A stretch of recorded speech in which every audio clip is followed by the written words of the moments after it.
नमस्कार बंधुरा सम्पार हेसेल घर तरफ থেকে আপনাদের অনেক অনেক স্বাগতম। আজ আমি বানাবো আলুর পরোটা। তো তার জন্য আমি কয়েকটা আলু সেদ্ধ করে রেখেছি, সেদ্ধ করে খোসা ছাড়িয়ে নিয়েছি। এবার আলুটা আমি ভালো করে মেখে নেব। আলুটা এখন গরম আছে, গরম গরমেই মাখবো, কিন্তু ঠান্ডা হয়ে গেলে ওটা আবার দানা দানা হয়ে যাবে, তাই আমি একটু গরম গরমেই মেখে নেব আলুটা। আলুটা মেখে নেব। দেখুন এই যে আমি আলুটা মেখে নিয়েছি সুন্দর করে। এটা অবশ্যই কিন্তু গরমে গরমে আলুটা মেখে নিতে হবে, তাহলে দানা দানা থাকবে না। আর দানা দানা থাকলে পরে পরোটাটা বেলার সময় একটু বেরিয়ে আসবে। আলুটা গরম থাকার সময় এটা সুন্দর করে মেখে নিতে হবে। এটা আলু মাখা হয়ে গেছে আমার। এদিকে আমি একটু কড়াই বসিয়ে দিয়েছি। কড়াই আমার গরম হয়ে গেছে, এর মধ্যে আমি একটু তেল দিয়ে দেবো। সরষের তেল,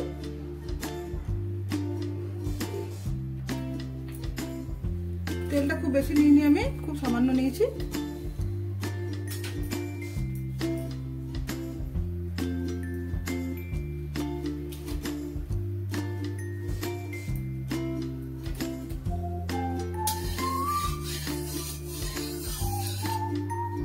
তেল গরম হয়ে গেছে, এবার আমি এর মধ্যে দেবো একটু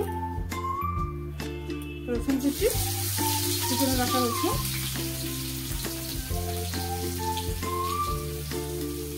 কুচিয়ে রাখা একটু আদা,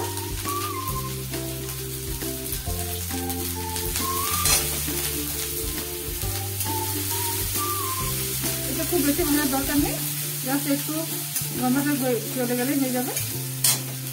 এবার দেবো আমি একটু কুচিয়ে রাখা পেঁয়াজ,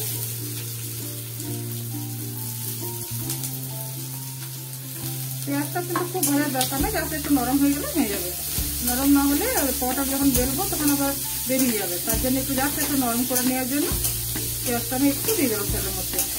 একটু নরম হয়ে গেলে বাস হয়ে যাবে। এটা শুধু কালার রাখার দরকার নেই, কিচ্ছু না।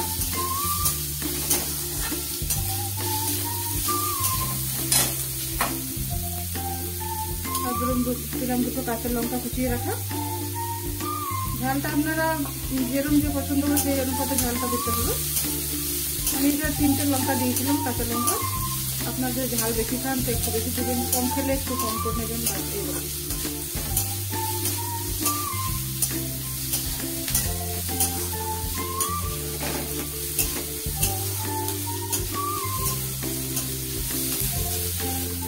পেঁয়াজ ভাজা হয়ে গেছে, জাস্ট আমি একটু নরম করে নিলাম, কিছু করে নিলাম। পরোটাটা বেলার সময় যাতে না বেরিয়ে যায় তার জন্য একটু নরম করে দিলাম পেঁয়াজটা। পেঁয়াজটা আমার ভাজা হয়ে গেছে নরম করে বেশ। এবার আমি এর মধ্যে দিলাম একটু জিরের গুঁড়ো, 1 চামচ জিরের গুঁড়ো, 1 চামচ ধনের গুঁড়ো, সামান্য পরিমাণ হলুদ,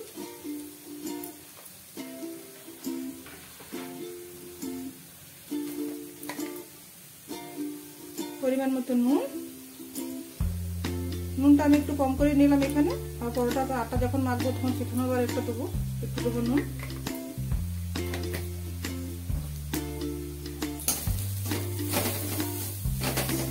এগুলো দিয়ে একটু ভেজে নেবো আমি।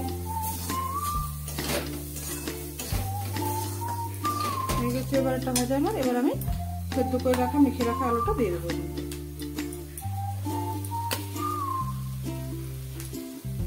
সবাই তো আলুর পরোটা বাড়িতে বানান, কিন্তু এরকম ভাবে একবার বানিয়ে দেখবেন, খুব ভালো লাগবে। সকালের টিফিনে কিংবা রাত্রে ডিনারের জন্য একদম খুব ভালো খাবার। এমন কিছু লাগে না, বাড়িতে যে কটা উপকরণ থাকে সে দিয়ে হয়ে যায়।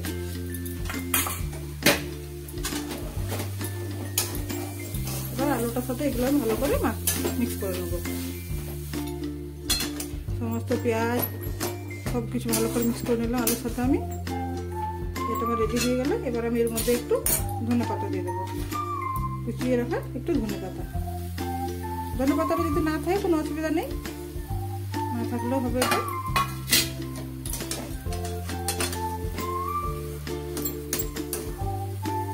এটা দিয়ে ভালো করে মাখিয়ে নেবো, একটু মিক্স করে নেবো।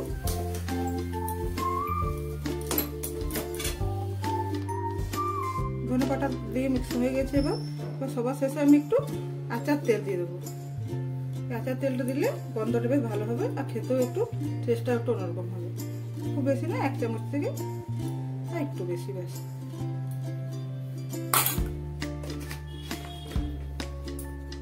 গ্যাসটা তো বন্ধ করে দিয়েছি আমি, এটা কাঁচাতেই দিলাম। এটা পুরো আমার রেডি। এবার এটা ঠান্ডা করতে দেবো আমি একটু।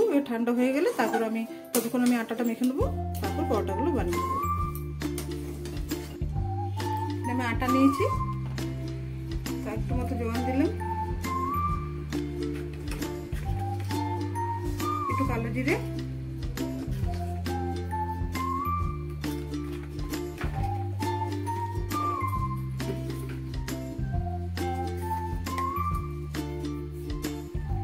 নুন।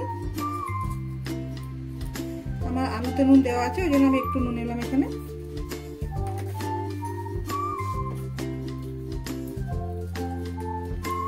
আর ময়ানের জন্য সাদা তেল।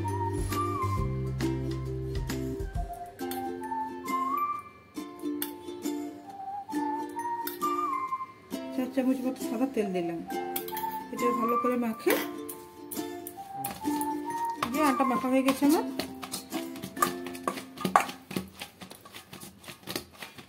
যেরকম রুটির যেরকম যে আটা মাখায় সেরকম, তার থেকে নরমও নেই শক্তও নেই, এবার রুটির মতো সেম। এবার আমি একটা একটা লেচি কেটে নেব।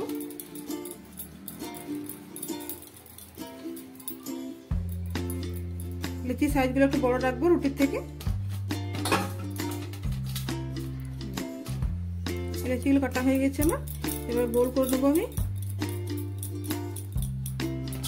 সমস্ত লেচি, এভাবে গোল করে নেবো, যেরকম রুটি করা হয় সেরকম। আলুটা আমার ঠান্ডা হয়ে গেছে, আমি ঢেলে রেখেছি থালার মধ্যে একটা। এবার আমি আলুর পুরটা আমি এগুলোকে বাটির মতো করবো, বাটির মতো শেপ দিয়ে দিই। একটু বড় মতো করতে পারতেন, তাহলে আলুটা বেরিয়ে আসবে। বেশ একটু বড় মতো করে করলাম খিলিটা।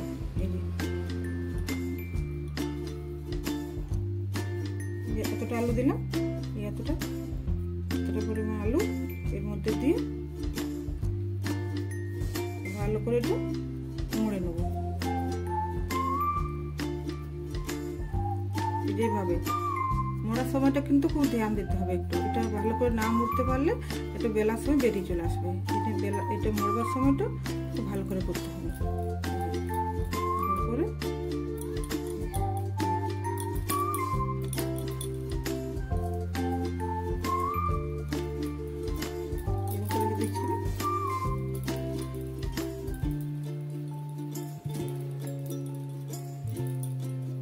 যেটা পাতলা করে রাখলাম আমি, এটা বেলার সময় খুব বেশি বেলতে হবে না। এবার কয়েকটা আমি দেখিয়ে দিচ্ছি।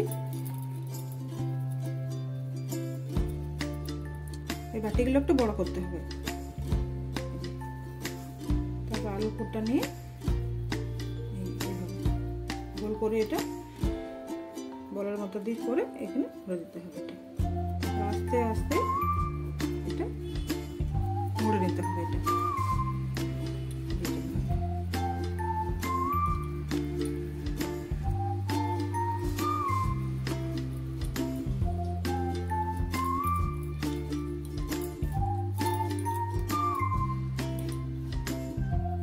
ঘুরিয়ে দিলাম।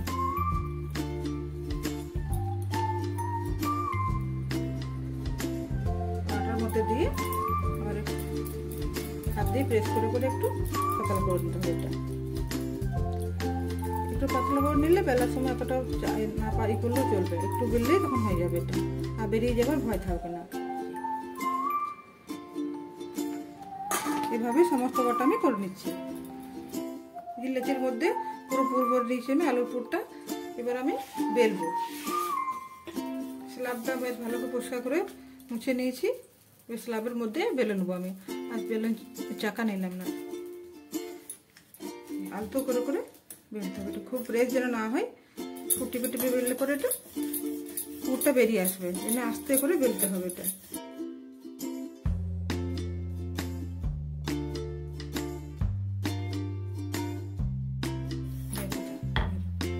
খুব যেন পাতলা না হয়। এটা পাতলা করলে বা বেরিয়ে যাবে পুরটা। এই তাওয়া বসিয়ে দিয়েছি আমি।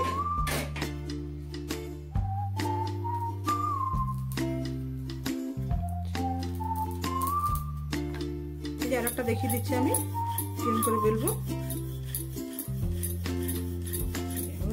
আস্তে করে একদম।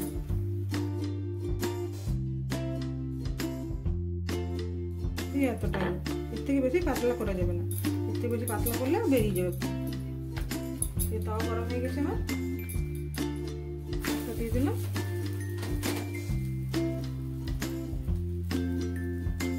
গ্যাসটা মিডিয়ামে রেখেছি আমি, বেশি হাই করে দিলে ভেতরটা কাঁচা রয়ে যাবে, অপরটা পড়ে যাবে। দেখুন এই যে পিঠ হয়ে উল্টে দিলাম আমি, কি সুন্দর লাল লাল খড়া খড়া হয়েছে একটু একটু করে। এটা মিডিয়াম বা স্লো করে করলেই ভালো, হাই করে একদম করা যাবে না। হাই করে করলে এটা পুড়ে যাবে উপরটা, আর ভেতরটা কাঁচাই রয়ে যাবে, আর এটা ফুলবে না পরোটাটা।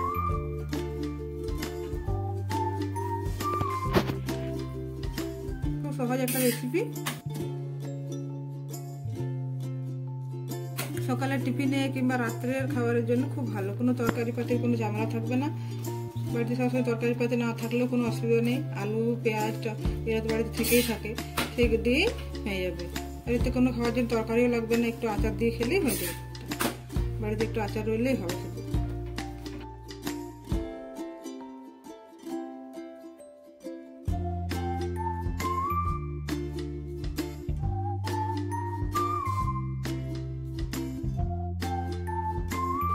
এই যে দেখুন কি সুন্দর লাল লাল হয়েছে খড়া খড়া। এরপর এটাকে নামিয়ে নিলাম। এই যে সব পরোটা আমার রেডি হয়ে গেছে। দেখুন বন্ধুরা কি সুন্দর হয়েছে, লাল লাল বেশ খড়া খড়া, বেশ সুন্দর হয়েছে, দেখতেও ভালো হয়েছে, খেতেও কিন্তু খুব সুন্দর। আপনারা ট্রাই করতে পারেন একদিন বাড়িতে। থ্যাংক ইউ বন্ধুরা আমার পুরো রেসিপিটা দেখার জন্য। আর আমার রেসিপিটা যদি ভালো লাগে একটা লাইক ও সাবস্ক্রাইব করবেন।